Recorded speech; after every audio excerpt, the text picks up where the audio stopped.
4 ay geriden ödeme almamızda ve ödemeleri zamanında almamamızdadır. Çoğu arkadaşlarımızın arabaları tamirde rehin esnasında, şoförlerde mahkemelik, şoförlerin ödemelerini yapamadığından dolayı bunu seçim öncesi belediye başkanlarımızın sözü vardı. Yönetim bizde değil, biz tek başımıza bu işi yapamıyoruz.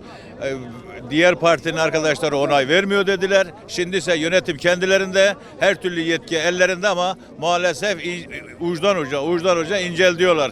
100 bin lira, 150 bin liralar bir paralarla bu işler sürdürülmez hale geldi. 400 küsür bin lira fatura kesilen bir yerde 100 bin lira olmaz. 150 bin lira, 160 bin bandında günlük yakıt bedellerimiz var. 100-120 bin lira şoför giderlerimiz var. Bunları dahi temin edemiyoruz. Bundan dolayı mağduruz. Mağduriyetimizin giderilmesini istiyoruz. Biz kimsenin hakkını ve gasp etmiyoruz. Kimseden bir şey istemiyoruz. Hakkımız olan parayı istiyoruz. Ben mal sahibi değilim. Ben şoförüm. Mal sahibini temsilen buraya geldim. Bakın hepimiz burada çoluk çocuğumuza ekmek götürüyoruz. Çoluk çocuğumuza ekmek götürüyoruz arkadaşım. Tamam mı? Ben şimdi mal sahibim kazanmazsa burada ben neyi götüreceğim evime? 3 aydır, 4 aydır insanların burada alacağı var.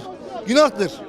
Yani bu hani şöyle söyleyeyim yani bu artık yani şeyi geçti yani binleri geçti artık. Katrilyonlara ulaştı neredeyse. Yazık değil mi yani bu kadar insanlara yazık değil mi ya? Yazık arkadaşım yazık. Yani esnafa yazık. He. Herkes burada esnaf, mal sahibi. Belki de çoğu da şoför. Ya şoförler de geldi. Bakın ben sahibi değilim. Üstüne basarak söylüyorum. Ben kendim şoförüm. Mal sahibim bana yani ne koşullarla para verecek? Yani arabanın bakımı var. Arabanın yakıtı var. Şoförün sigortası var. Yani ya bunlar nereden gelecek? Belediyeden gelecek ki bize versin. Doğru mu abi? Vermeyince. Benden bu kadar. Olur. Başkanın bu şekilde bize bu zulmü yapması bence hiç ona yakıştıramıyoruz. Çünkü niye?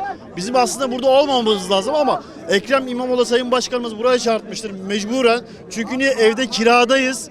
Kiralarımızı ödeyemiyoruz. Çoluk çocuklarımız var. Bankadan alacak kredilerimiz yok. Tarlamız yok. Canla başla burayla çalışmaktayız. Ama bunu bir şekilde beceremiyoruz. Çünkü niye? Hani akan su olmayınca bir yere kadar dur diyorsunuz. Yani burada İstanbul halkının da seslenip yani siz burada bir ay maaş almayın, ikinci ay maaş almayın, üçüncü ay maaş almayın. Zaten yapamazsınız. Biz şu anda mağdur durumdayız. Gerçekten mağdur durumdayız. Bir zahmet Ekrem Sayın İmamoğlu başkanımıza sesleniyorum burada. Bir zahmet çıksın burada. Herkesin burada hak edişleri var. Parayı bir şekilde parayı bir şekilde ödesin. Hem işletmeciyim hem yetkili servisim. İstanbul'da hizmet, İstanbul halkı için gece gündüz demeden yollarda, iş yerimizde ve araçlarımızda hizmet veriyoruz. 40 yıldır yapıyorum ama 40 yıldır bu işletmenin bu kadar zarar ettiği hiçbir dönem olmamıştır. Ben çocukluğumdan beri bu işin içindeyim. Hiçbir hizmet yok ki hakkını almadığın, hizmetin karşılığını almadan hizmeti devam ettirecek hiçbir kurum yoktur. Burası Türkiye Cumhuriyeti. Burada herkes hizmetinin karşılığını alıyor. 3 ay 4 ay parasını maaşını almadan bu belediye işçilerini çalıştırabilir misin? Çalıştıramazsın. Otobüste şoförün maaşını vermezsen çalıştıramazsın. Petrolden mazotun parasını vermezsen çalıştıramazsın. Tamircinin, lastikçinin parasını ödemezsen bu arabaları yürütemezsiniz kardeşim. Yani bu vatandaşın, bu esnafın parasını ödeyeceksin. 2023 yılından gelen alacaklarımız var. Nasıl döneceksin bu parayı almadan? Arabana mazot koyamıyorsun. Nasıl yürüyeceksin? 10 yıldır yaklaşık bu işi yapıyorum. Bizim bu arkadaşlar ezilmiş, hor görülmüş ve hakları çiğnenmiş arkadaşlardır. Biz alnımızın teriyle 20 saat gün içerisinde çalışıyoruz. Gece de tamirdeyiz ki aracımız ertesi gün yatmasın. Biz İstanbul'a böyle bir hizmet sunuyoruz. Karşılığını alamıyoruz. Bugün arkadaşlarımızın çeki, senedi patlamış durumda. Ne yapacaklarını bilmiyorlar, evlerine de ekmek götüremiyorlar. Bizim bu haklı direnişimizi Ekrem Başkan'dan duymasını istiyoruz.